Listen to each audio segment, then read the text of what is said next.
Selamat datang di Sorotan Rizwanda. Selamat sore, salam bahagia tanpa narkoba. Ini kita bersama Kang Jarod, pelaku penggiat sekaligus aktivis UMKM. Mereka yang memang punya live experience atau pengalaman hidup terkait pemberdayaan UMKM di Indonesia.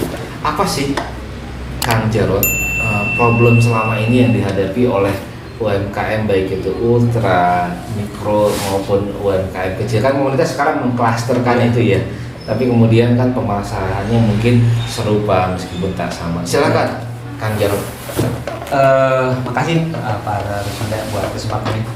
Jadi yang saya pahami, memang di UMKM sendiri itu ada gagap dalam teknologi juga, sehingga ada gagap teknologi, kemudian yang dari regulator seperti OSS sendiri terkadang sudah menyediakan di dalam bentuk link referensi online, tapi karena memang gagap teknologi sehingga yang terjadi memang agak ketimpangan, ada semacam hijab lah informasi yang masuk ke mereka.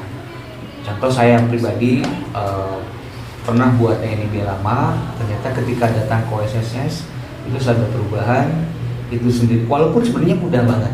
Tentu karena kenapa mudah? Kalau dulu kita harus ngantri atau apa, sekarang ada van di luar itu sebenarnya yang disediakan, sehingga kita waktu masuk ke OSS itu sendiri, security bilang, Pak, kalau memang mau untuk yang simpel cepat ini Bapak nggak usah antri di sini, silakan ke OB van saja. Di situ nanti ada customer yang memang akan melayani. Nah, mungkin dijelaskan dulu kepada sahabat Sorotan Rizwanda, OSS RBA ini apa sih, Kang Jarod? Apakah memudahkankah bagi calon pelaku usaha atau calon pelaku ekonomi kreatif? Silakan. Ya, one single service itu sebenarnya memang memudahkan, Pak.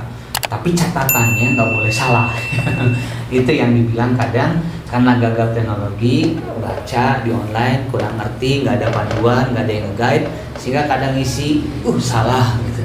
Bahkan untuk penentuan daripada kita punya kategori usaha pun itu juga memang tidak semua terlist di situ gitu. Contoh kayak teman saya salah satunya, dia penyedia support terhadap kesehatan, dimasuk alat kategori kesehatan bukan, tapi masuknya kesehatan. Kenapa kesehatan?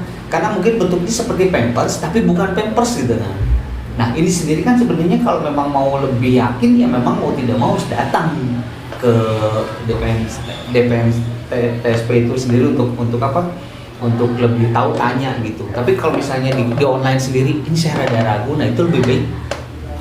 Menurut saya pribadi yang sudah ngalami jangan, lebih baik datang. Jadi artinya help desk atau panduan itu ataupun istilahnya asistensi di bidang orang yang ingin melakukan aplikasi atau ingin mendirikan usaha ya, untuk memunculkan nomor induk berusaha di aplikasi yang terbaru OSS RBA ini, online single submission risk based approach ini. Artinya harus ada help desk yang lebih mumpuni gitu ya, Kang Jarod? Sebetulnya karena memang kita juga kalau datang sana selalu dari pihak gawe sana ASN sendiri selalu katakan, Pak, bahwa kuota pulsa jangan sampai jong, nggak ada. Terus yang kedua, email yang memang aktif produktif, karena di situ ada notifikasi yang harus diklik untuk bisa membantu mereka.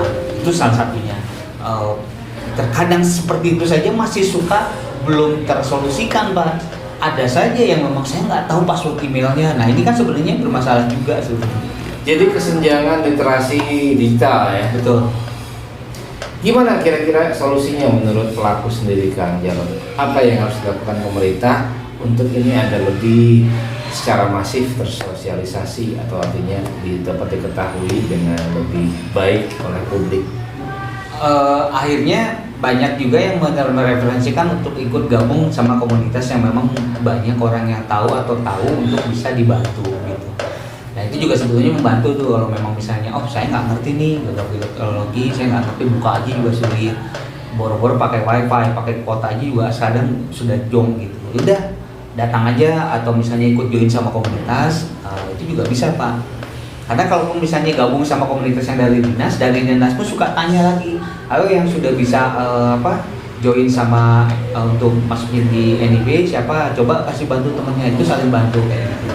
Tapi kalau misalnya sendirian, yang nggak gabung, yang nggak apa, mungkin ini baiknya tetap harus datang ke Dinas UMKM Kota Bandung dan minta tanya ada nggak WhatsApp grup yang memang membahas itu semua atau membahas tentang UMKM.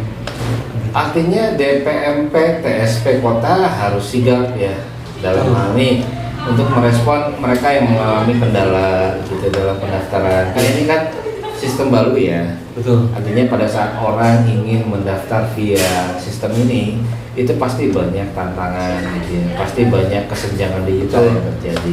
Nah, selain soal kesalahan memasukkan informasi atau data, apa saja sih yang dikendala apa atau yang dialami oleh UMKM, Kang Jarod?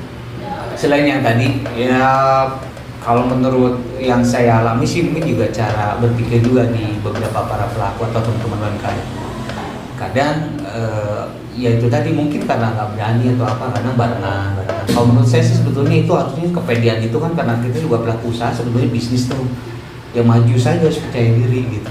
Sehingga nanti itu akan mengikuti itu cara berpikir untuk mau jadi pengusaha yang walaupun skala ultra mikro tapi sebetulnya karena pemerintah sudah memfasilitasinya dengan legalitas tadi dengan NIB, kemudian nanti kalau saya mau ada izin untuk usahanya PIRT dari situ juga Pak. Jadi dari padahal kan sistem itu ceritanya membantu ya, betul, memudahkan lah. Betul. Gitu ya. Tapi apa yang terjadi Kang di lapangan? Iya kadang juga memang ada yang suka tanya-tanya begitu tadi Pak. Ini sering banget karena mungkin mak-mak juga ya, saya nggak ngerti, saya nggak tahu gitu. Bisa nggak dibantu atau apa gitu. Nah, itu sebenarnya yang menurut saya ya karena belajar mengenai karena kan mau tidak mau kan ada gap nih dengan teknologi Pak yang terbaru. Sebelumnya datang saja kalau nggak bawa putranya yang memang sudah mengenal baik terhadap teknologi gitu. Saya menarik mencermati community help gitu Yeah. atau community assistance. Jadi artinya membentuk sebuah forum di mana sesama pelaku UMKM bisa memberikan informasi atau tips and trick yang terkait bagaimana nih OSS RBA bisa disikapi, itu membantu ya. Betul. Selain memang kewajiban pemerintah sih untuk memfasilitasi itu. Betul. Terus gimana bentuknya Kang Jarod? Apakah selama ini forum-forum existing bisa diberdayakan? Kalau mau jujur tidak optimal, benar-benar bisa membantu banget. Karena ada juga memang yang mungkin ya karena kendala di ini saya ngomong real kayak contoh kemarin nih pengajuan halal banyak juga yang drop, banyak juga yang nggak jalan gitu Pak. Kenapa? Karena akhirnya pelaku usaha susah banget, udah nyerah duluan gitu. Ribet gitu ya. Udah ribet lah harus kayak gini-gini. Akhirnya apa? Dinas memfasilitasi kayak Disdagin memfasilitasi dari halal yang cukup banyak. Itu kan sebenarnya gratis Pak, sekitar 2,5 lebih itu kalau dinominalkan gitu. Tapi ini ketika memang terhambat terhadap prosedural dan teknologi ataupun misalnya tadi dengan berbasis dengan teknologi yang terbaru, ujungnya tetap saja nggak bisa jalan. Nah, kesenjangan digital ini dapat diatasi menurut sudut pandang pelakunya sendiri. Seperti apa, Kang Jarod, solusinya? Itu kan ada kesenjangan digital ya, ada gaptek lah begitu ya. Nah, gimana kira-kira usulan daripada pelakunya sendiri gimana? Ya ini lagi sebetulnya solusinya sudah ada tuh. Kadang ada juga memang salah kayak di Dinas UMKM Kota Bandung ada tuh sebuah place yang memang di situ bisa konsultasi, bisa jualan juga, bisa pajang produk juga. Lagi-lagi itu kenapa nggak jalan gitu Pak? Kalaupun jalan sekarang sudah ada beberapa yang memang sudah ini. Tapi itu tadi belum bisa optimal gitu. Nah kalau tadi dibilang community help desk atau assistant care tadi, ya sebetulnya memang terkadang kita kalau ada permasalahan ya udah deh kasih ini ke mereka tanpa mau belajar gitu. Harusnya kan ketika ngasih sama seseorang jadi yang ini yang disebut mindset gitu ya, mindset belajar. Kalau saya menilai itu sih kenapa nggak mau ayo bareng-bareng belajar gitu. Bagaimana nih agar panduan belajar ini bisa lebih sederhana menurut Kang Jarod sebagai pelaku sendiri? Ada beberapa temen yang kreatif juga, dia buka di akun YouTube-nya tutorial untuk mendaftar. Tutorial. Sudah ada.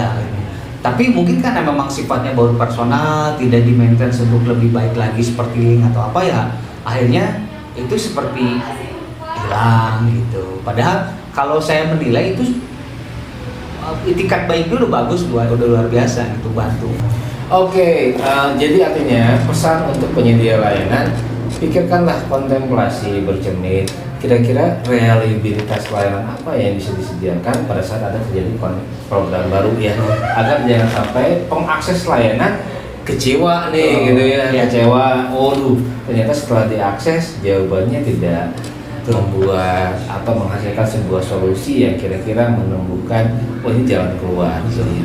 Nah, metode interaktif sendiri sebetulnya ya harus dipikirkan oleh penyedia layanan sendiri. Apakah kapasitas menyediakan layanan itu sudah cukup, baru kemudian di launching ya, agar kemudian dampaknya bisa terasa, terukur, dan setelah dievaluasi cukup udah siapa semodel yang terakses, siapa yang terlayani, dan solusi apa, program apa yang bisa terbangun dalam hal ini terkait perizinan ya, pelaku usaha mikro terutama ya Kang Jarod. Sekian sorotan Luis Wanda, semoga ini dapat menghasilkan insights untuk penyedia layanan maupun mereka yang berkecimpung di layanan seperti Kang Jarod nih, penggiat UMKM. Narasi beliau adalah sebuah pengalaman hidup yang berharga untuk dijadikan kontemplasi, untuk dijadikan insights bagi regulasi kebijakan untuk lebih baik dan lebih baik lagi. Selamat sore, salam bahagia tanpa